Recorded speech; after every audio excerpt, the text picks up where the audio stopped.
Assalamualaikum warahmatullahi wabarakatuh. Perkenalkan, nama saya Najwa Azizah dengan NPM 228110018. Pada kesempatan kali ini saya akan menjelaskan materi terkait hipotesis penelitian dan pengolahan analisis data.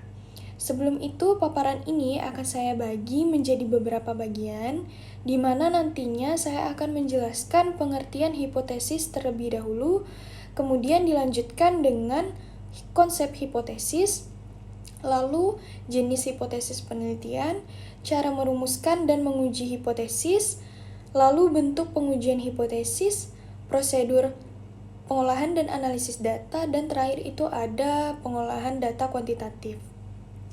Baik, langsung saja saya akan bahas ke bagian yang pertama, itu ada pengertian hipotesis. Jadi para siswa sekolah menengah hingga mahasiswa tentu sudah akrab ya sama penelitian. Jadi penelitian ini dihadirkan untuk melatih para siswa untuk berpikir secara ilmiah. Jadi dalam menulis karya ilmiah, kita harus tahu hipotesis dari penelitian. Jadi hipotesis ini adalah praduga peneliti terhadap masalah yang akan dia teliti.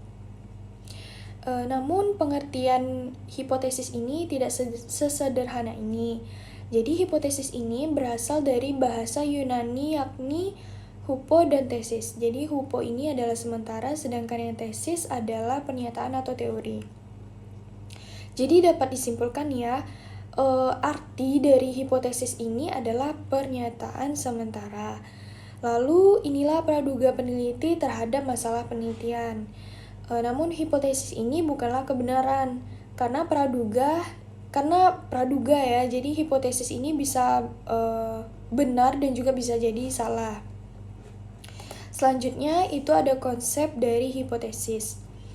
Dalam merumuskan hipotesis, ada beberapa hal yang perlu dipertimbangkan, antara lain yang pertama itu ada hipotesis harus mengekspresikan satu fenomena atau satu variabel, atau mengekspresikan hubungan atau pengaruh antara dua variabel atau lebih.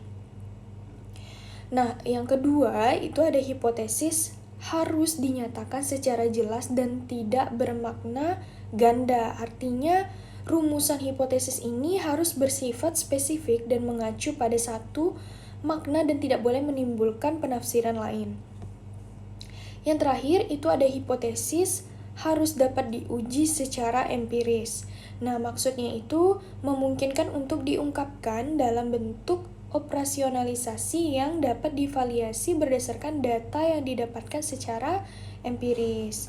Selanjutnya itu ada jenis hipotesis penelitian.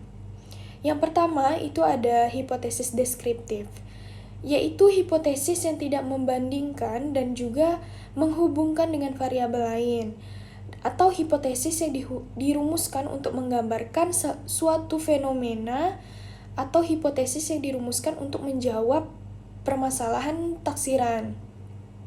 Selanjutnya itu ada hipotesis komparatif.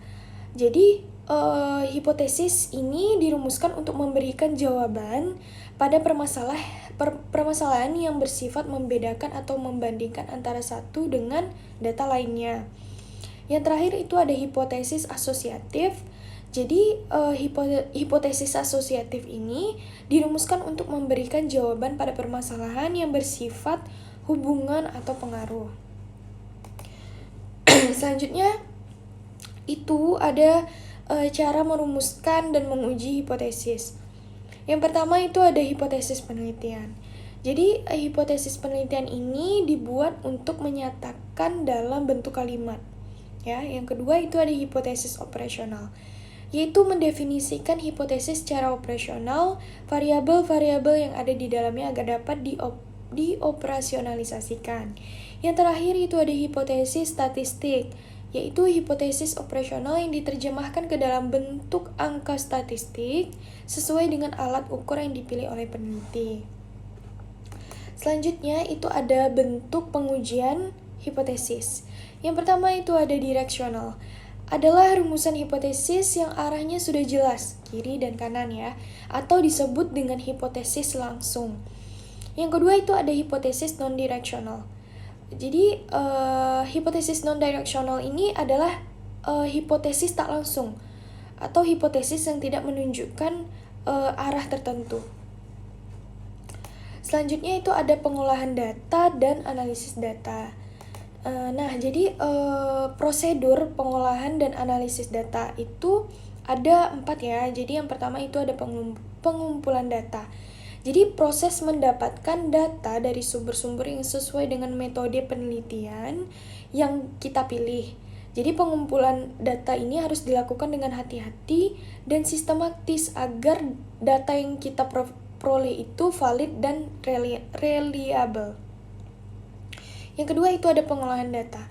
Jadi proses mengatur dan menyusun data agar siap untuk dianalisis. Jadi pengolahan data ini meliputi tahap-tahap seperti editing, coding, entry, tabulasi, dan reduksi dan transformasi. Jadi yang ketiga itu ada analisis data. Jadi proses mengeksplorasi dan menginterpretasi data dengan menggunakan teknik-teknik tertentu sesuai dengan jenis dan tujuan penelitian. Analisis data meliputi tahap-tahap seperti deskripsi, inferensi, eksplorasi, prediksi, dan lain-lain. Yang keempat itu ada penyajian data. Jadi penyajian data ini adalah proses membuat laporan atau presentasi yang menjelaskan hasil analisis data secara jelas dan menarik ya. Jadi penyajian data ini harus menggunakan bahasa yang mudah dipahami, grafik atau tabel informatif dan referensi yang lengkap. Jadi segitu saja ya materi yang telah saya buat. Lebih kurangnya saya mohon maaf. Wabillahi taufiq wal hidayah. Wassalamualaikum warahmatullahi wabarakatuh.